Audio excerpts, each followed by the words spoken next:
He tested his girlfriend and found out the saddest truth. This story comes from a guy who messaged me. For privacy, we'll call him Alex.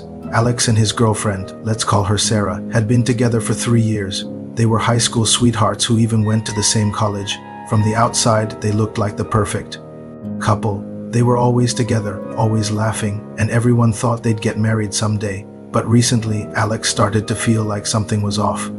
Sarah had become distant. She was on her phone a lot more, smiling at messages he couldn't see. When he asked who she was texting, she'd just say a friend and quickly put her phone away. Their conversations became shorter, their date nights less frequent. She started canceling plans at the last minute, saying she was tired or had to study, but her excuses felt thin.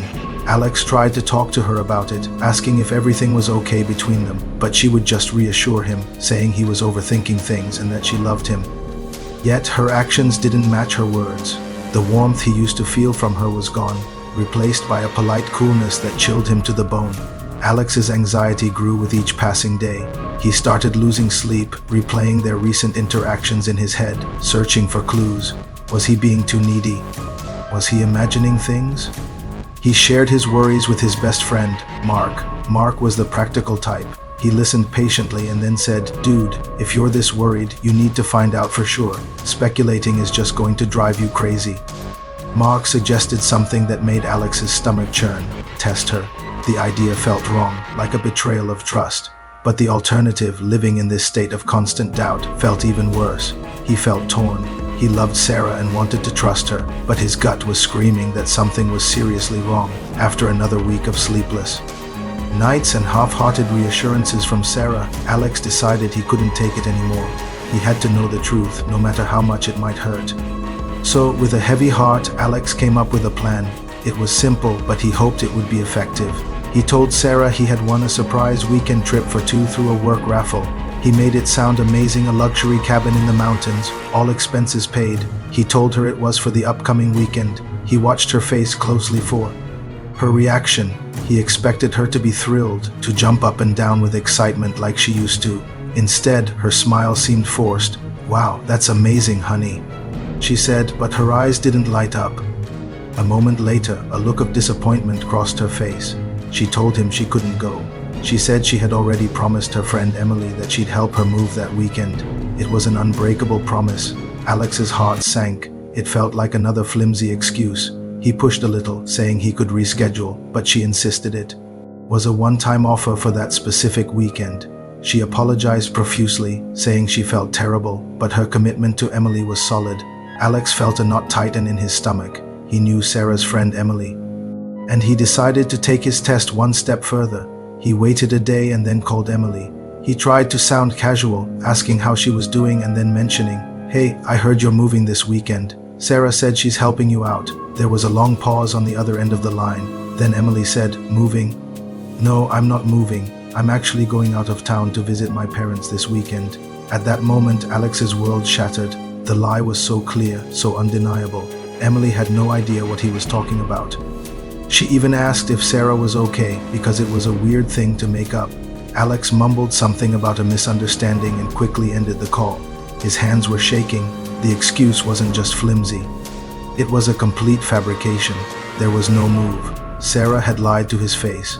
The question was, why? What was she doing that weekend that was so important she had to invent such an elaborate story?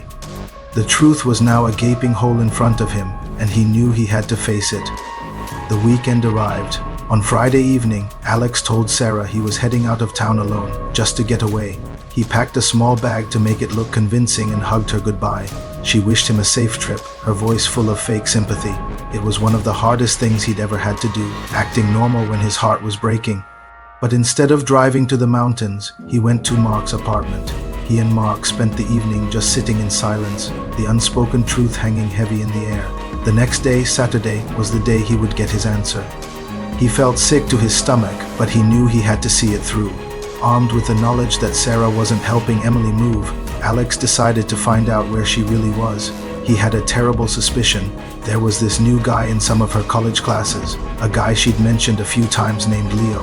She always described him as just a classmate, but Alex had noticed his name popping up in her social media comments more and more. It was a long shot, but it was the only lead he had. He found Leo's social media profile and, after some digging, found his address. It felt like he was a stalker, and he hated himself for it, but the need to know was overpowering. He drove to the address, a modern apartment complex across town, and parked his car down the street. He didn't know what he was expecting to find. Maybe nothing. Maybe he was completely wrong. He waited. An hour passed, then two, just. As he was about to give up and call himself crazy, he saw it. A car pulled into the apartment's parking lot. It was Sarah's car. His heart stopped. He watched as she got out, and then the passenger door opened. A tall guy got out, and they laughed together as they walked toward the building's entrance. The guy put his arm around her, and she leaned into him. It was an easy, familiar gesture that spoke volumes. They disappeared inside together. Alex just sat there, frozen in his car, unable to breathe. It was real. His worst fear was staring him right in the face. All the late-night texts, the cancelled plans, the emotional distance, it all made sense now. It wasn't him.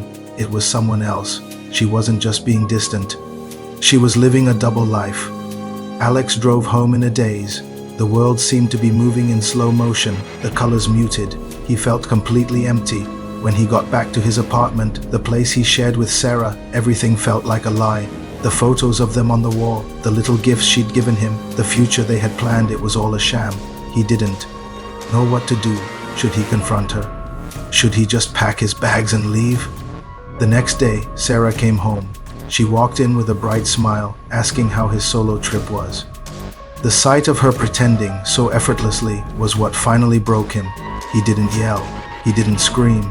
He just looked at her and said, "How was helping Emily move?" Her smile faltered. Confusion flickered in her eyes. "It was fine," she said, a little too quickly. "Tiring." "That's weird," Alex replied, his voice eerily calm. "Because I spoke to Emily. She was visiting her parents this weekend, and I wasn't in the mountains. I was parked outside Leo's apartment." The color drained from Sarah's face.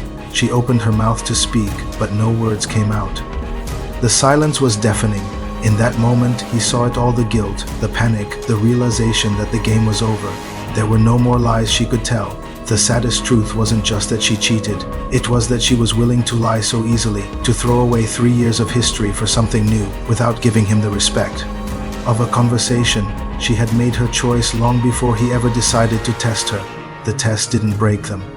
It just revealed what was already broken. Alex packed his things that night and left. The relationship was over.